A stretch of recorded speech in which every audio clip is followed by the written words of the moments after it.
It doesn't even feel safe to be there right now. So much is changing so rapidly, constantly, and that's the thing that's scaring me. That's Angel Jenkel. They were scheduled to be deported from Canada back to the US last month, but a federal judge temporarily halted the deportation order. Jenkel is non-binary and lives with their Canadian fiancé who has epilepsy and requires regular care due to his frequent seizures. Back home in the US, President Donald Trump has been rapidly scaling back the rights of trans and non-binary people since the moment he took office. It will henceforth be the official policy of the United States government that there are only two genders, male and female. I know that people don't have as many protections for their jobs because they've basically completely eradicated the language for trans people from everything in the system. It's not safe for everybody. The judge who halted the deportation, Julie Blackhawk, found that the immigration officer who assessed Jenkel's case failed to take into account their role in caring for their fiancé or the current conditions for gender diverse people in the US. This is really the first time that a federal court judge has really taken a look at the circumstances of trans and non-binary people in the United States and what's been changing since the Trump administration came to power. On his first day in office, Trump signed an executive order saying that gender identity doesn't exist. Other orders, bills, and court actions at all legislative levels followed, further limiting the rights of trans and non-binary Americans. We've been seeing, executive orders restricting things like having non-binary designations on passports and travel documents, restrictions on access to gender-affirming care, and at large, with the rhetoric that's happening, things are deteriorating rather quickly.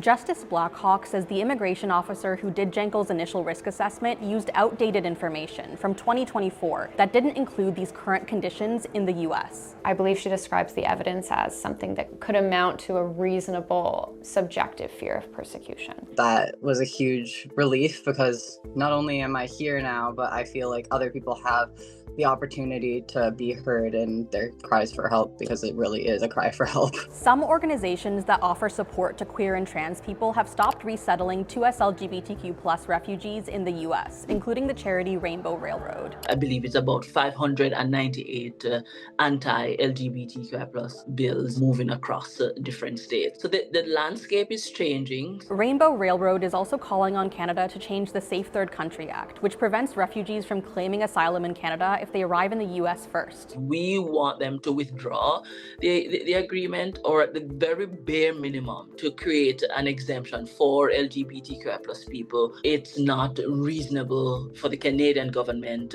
to expect that LGBTQI+ people will continue to be safe. In a statement, Immigration, Refugees and Citizenship Canada called the Safe Third Country Act an important tool for the orderly management of asylum claims and said the government reviews it on an ongoing basis. While the act doesn't apply to US citizens like Jenkel, Nugent says their case could set a precedent. It opens the door to change, and I think it reinforces a lot of what many organizations that do work in this space have been calling for. Jenkel is hopeful they can get on the path to Canadian citizenship with their fiancé as a sponsor. I'm very relieved now that I have the ability to figure things out and move forward with things properly and continue to care for my fiancé during these times that are very scary for many people.